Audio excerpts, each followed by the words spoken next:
Some of you have been wondering and asking why I stopped reviewing Impact. Am I going to be doing it anymore? When am I going to start doing it again? Worry not. Coming up this Tuesday, the Schleg Daddy will be back reviewing Impact once again. I'm sure that makes many of you very happy. Now, just a quick explanation of where the Impact reviews have been the past month and a half. After lockdown, I kind of stopped watching Impact. I had a feeling which direction they were going to go. And then I got tied up into some other things. And then, like last weekend, I was going to watch, but there were 3 days of the NFL draft. And anybody that knows me, that has watched this channel, knows that that takes precedent over pretty much everything else in life. But I came back home to Impact Wrestling. And I watched this week's show. And Tuesday, you'll be getting a review of it. God bless. One quick thing I need to point out is that TNA just can't help themselves. They never learn from their mistakes. You know, most of the time throughout their 11-year history now, it always seems like there are people in their 40s feuding with the people in their fucking 50s that are associated in some cases with people that are 60 or damn older.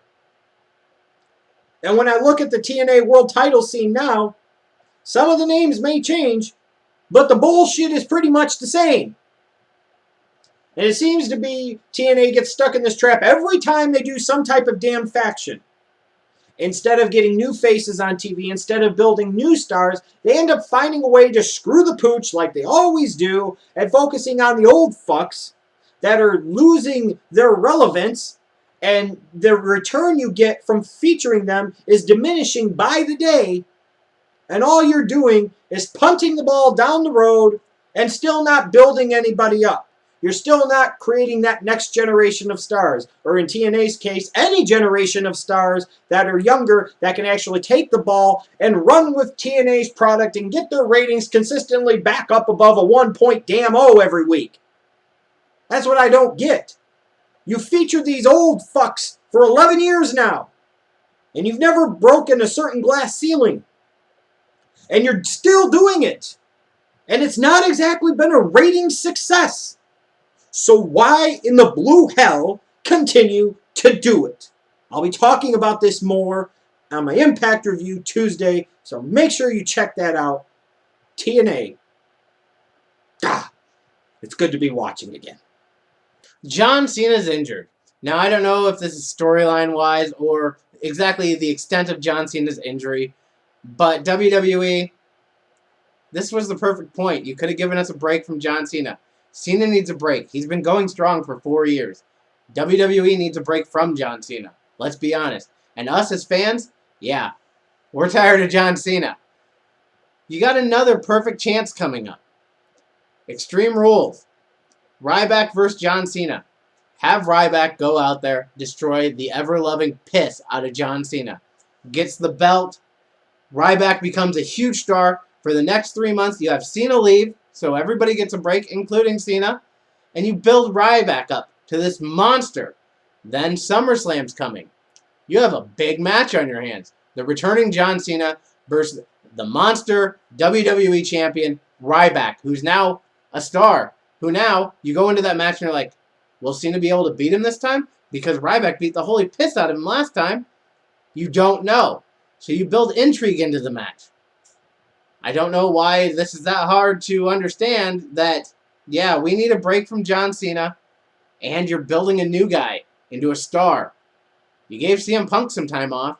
Give us some time off from John Cena. Give us Ryback as a top guy. Leave it to good old reliable Schleg Daddy to kind of be the party pooper and play the devil's advocate here. But I wanted to talk about the Shield for just a moment or two. Now, I realize that a lot of fans really like the Shield. They like the fact that they enter the ring differently, that they're packaged a little differently, that they're featured but they're not necessarily shoved down our throats. They like the young talent that's in the group, either one or two or all three of the guys. There are a lot of things on the surface to like about the Shield, or as I used to call them, the recyclables. However, looking at this faction, I look at them and I wonder, what's the end game here? Is there really an end game? What's the long-term vision for this group? Because I don't care how much anybody's being entertained by this group now, at some point in time, you know you are going to get tired of seeing them featured the same way, doing the same shit every single week.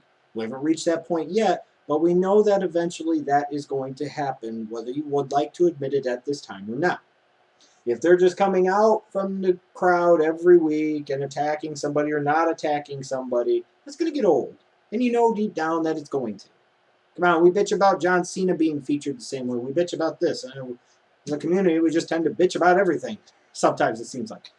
But when I look at the Shield, I really do wonder what the end game is with them. Are they supposed to be just like a three-man group that ends up having a long reign as tag team champions? Is this going to be a situation where we have two of the members are tag team champions and one of the members is an IC or US champion? Because if that's the case, how much does that faction really matter in the grand scheme of things? I mean, they've been put in some big spots. You know, they're undefeated in pay-per-views. They had matches at pay-per-views such as WrestleMania. Think about that for a second. At WrestleMania, they went over a team that consisted of Big Show, Randy Orton, and Sheamus.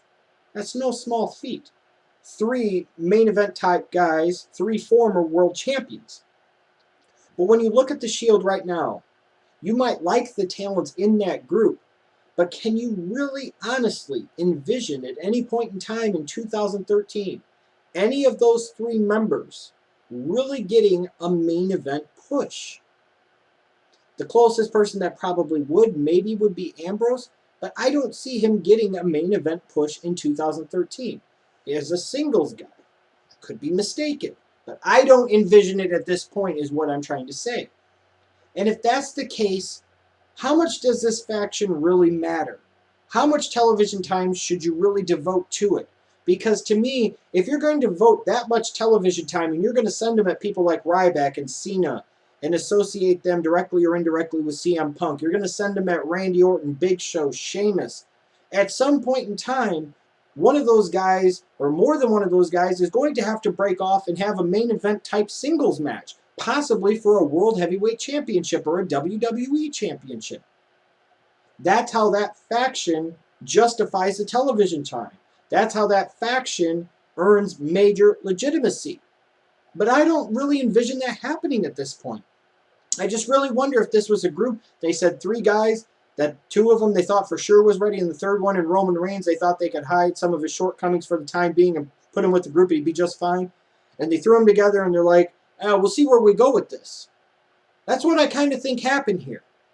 And I'm really concerned about the WWE devoting so much television time to a group that's being thrown at main event individuals, but may never actually see, while they're together as a group, themselves being thrown at people in main event spots in one-on-one matches for World or WWE Championships. If that's not going to be the case, then what is the ultimate purpose of the Shield? And how much longer are they going to continue to kind of do the same type of stuff with them that they've been doing since Survivor Series? Eventually that's going to get old. So maybe it's time that they put a veteran in a position of leadership with that group, with the Shield. I don't care if it's Triple H. I don't care if it's John Cena. I don't care if it's CM Punk. I don't care. Whoever the case might be. Maybe you officially put Paul Heyman with him as a mouthpiece. Fine. But I do think that this group is impressive and does have a chance to be a really good faction. I don't think they're there yet, but they can be.